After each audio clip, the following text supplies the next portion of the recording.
Shalom, shalom. First and foremost, I want to give all honor, glory, and praises due to Yahweh, Ba'ashem, Yahweh Shai, Ba'ashem, Rakakwadash. Also want to give, double honors to the elders and apostles of Great Millstone who's teaching this truth and sincerity and also rule well. Peace and salutations to the hopeful elect, to you, hopeful elect, which is you coming from, you so-called Negroes, Latino Hispanics, Native American Indians, coming out of the elect nation of Israel, that the Lord is dealing with, and no other nation according to biblical scriptures. Okay? So, this particular lesson I want to get into is the good book that so-called Esau wants to preach, but when you get into it and actually give them the facts that, this ain't the good book, because when the Lord returns, it's not going to be a day that you guys preach.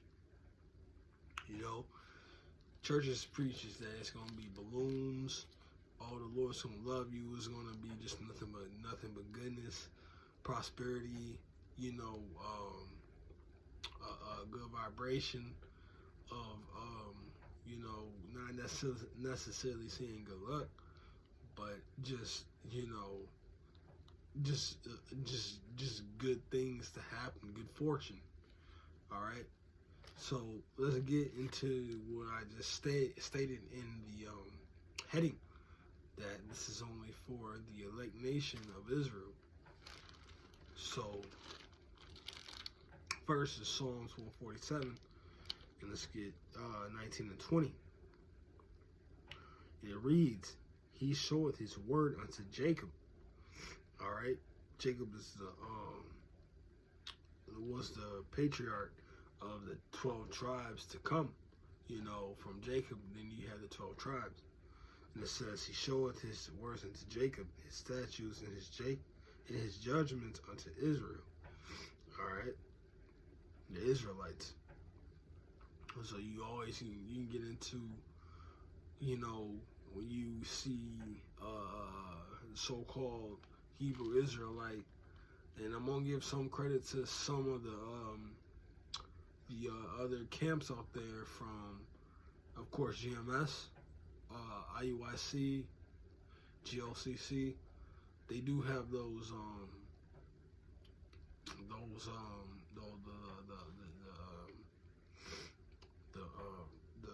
the word I want to look for is graph or the charts of the 12 tribes, but do they push them like GMS do? No, they don't.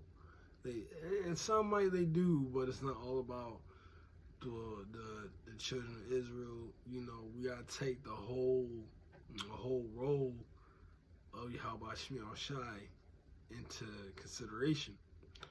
So, when you come to be knowing that you're an Israelite, there's a work to go with it. But nevertheless, that's not the lesson in particular. It's getting into, our example, our big brother. This is talking about Yahweh Shai returning. Okay? So, let's grab,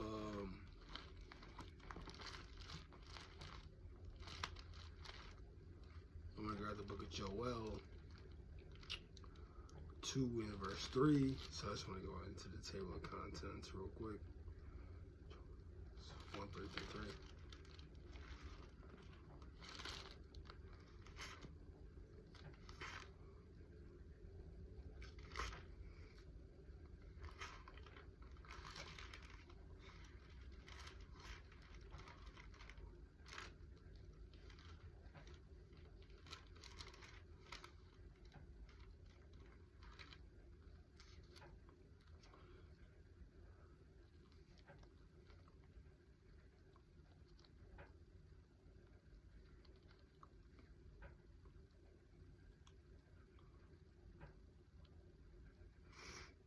All right.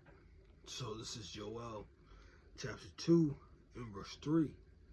And it says, a fire devoured before them, and behind them a flame burning in the land is as the Garden of Eden before them, and behind them a desolate wilderness, yea, and nothing shall escape them. All right, and that's talking about America. All right, so let's get into that. It says, a fire devoured before them, and behind them a flame burneth the land in the Garden of Eden. Because America, and what I was saying, it's talking about this time today, is because America is looked at as an Eden, a paradise, but it's a paradise of wickedness. Look at all the philosophies and everything that's going on. You know, in America is forming all forms of abomination in the midst thereof. That's why, like, you see in all like formations of looking at the men that sigh and cry. America touches on all forms of sin. You know, America gets into unrighteous decrees. You know, America gets into the alphabet community, all forms of confusion. That's what America gets into. Men can't be a real man. You know, men and women are equal. The list goes on and so forth. So, you know, this is why, you know, the men do sigh and cry, because this is an abomination of this is confusion. When you try to live righteously and on one accord, there's no way that you can understand, you know, being equal when things, you know, Amos 3:3, can 2 or 3 walk together unless they be agreed? And the answer is no, because you see things that you believe in, and you see the opposite person's opposition, where you might not get it or understand, or, you know, it comes to a point where, you know, it still goes back into the form of confusion. All right, that's why, you know, the elect is going to be like-minded and on one accord. You know, and to nullify everything, we're all just trying to do what Yahweh Shai requires of us. All right. So I want to get another one. This is Amos. Oops, I just passed it. Amos. Because, you know, with these Christians, and this is just trying to get back to the point about what Yahweh Shai is going to do, because these Christians out here believe that it's going to be all well, be well, when things, you know, and honestly, they don't believe it's going to be a time of tribulation. It's just going to be a time of just randomness. And as coming into someone who's been in the Christian church, it was always the vibration that the Lord's is going to come whenever He wants to. Even if it might be when times it's really bad, it might be just random when things is just, you know, null and void, or things when it's just random. It can just happen when this is a good day. And that's the point that I want to make. Is the Lord, like, when Yahweh Shai returns, people think it's just going to be a great day. The Lord's going to come back down. He's going to give you cotton candy, balloons, I love you. No, man, it's just going to be a time of judgment. Elder Apostle Tahar just put up a video that I'm going to actually finish watching. Ryan Garcia, which is our so-called, you know, through the spirit and through, you know, he's an Issacharite, the so-called Mexican. That they see this, and that goes for you so-called Mexicans. You know this truth. You do. You know about Yahweh Shai. All right, so there's no excuse. That's why y'all resonate with it, but don't be trying to hide under the shadows. You know, because we got Issacharite brothers that's preaching this word harder than I am. But, you know, it's getting to the point where some of these so-called Israelites that know that they're Israelites but don't know the whole 100% truth, they know that Yahweh Hashem Yahushua is going to return. And it's not going to be what we all, in majority, is the example of what these Christian churches push out. Like I was stating earlier, that you might think that it's going to be all roses, it's going to be all balloons and cotton candy. No, it's going to be bad. All right. So let me get Amos 5:18. And it reads, "Woe unto you that desire the day of the Lord. To what end is it for you? The day of the Lord is darkness and not light." All right. So what it's saying is going to be a very bad day.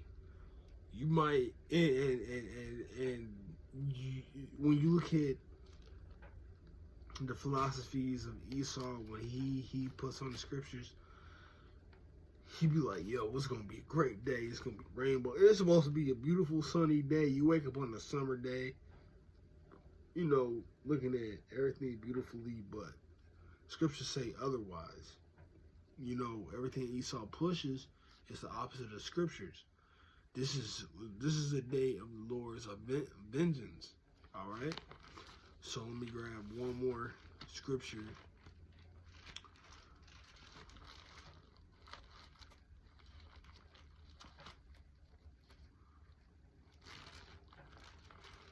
Romans 12. All right, this is Romans 12:19. It says, "Dearly beloved, avenge not yourself, but rather give place unto wrath, for it is written, vengeance is mine, I will repay, saith the Lord." So when the Lord come back and start laying down these other nations, these 2/3, don't you think that's the Lord's vengeance? It's not of us, and that's not going to be a great day. It'll be kind of weird and bugged out to see a rainbow in the sky, some blue sky, fluffy white clouds, but you just see how Shai just laying things out. No, he's painting a beautiful picture of things to come. You know, it's a gloomy day. It's a bad day. You know, usually, and that's kind of crazy. In my spirit, I love rainy, gloomy days. I don't know why, but it fits the perfect picture of when Yahweh Shai is going to return. It's not going to be beautiful. It's not going to be, like I said, rainbows, fluffy white clouds, cotton candy balloons. All right, it's when the Lord is going to come back on a day of darkness, on a day of gloominess. All right, to lay down these other nations,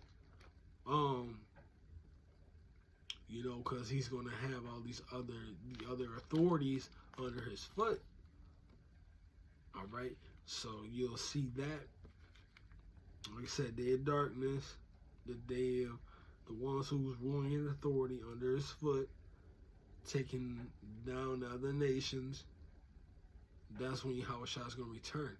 So what I'm saying is, it's not going to be a great day for you, because there's going to be a whole lot of bloodshed.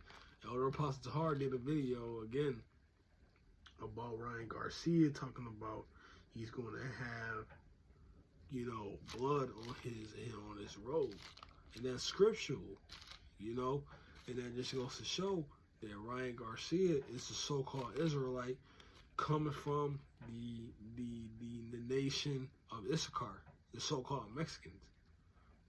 Okay, so everything when the GMS is preaching, everything is lining up. You know, you want to discredit us, you know, on a lot of BS, but when you look at it and look at everybody else, that you got to understand that GMS is making the scriptures line up pretty well. But GMS pushes, you know, the sweet and the bitter, you know. But, you know, not to be long-winded, Lord willing, I hope this video was edifying. I want to give all honor, glory, and praise to due to Yahweh Hashem Yahushai. I just want to close out, say shalom, you know, until the next lesson. You know,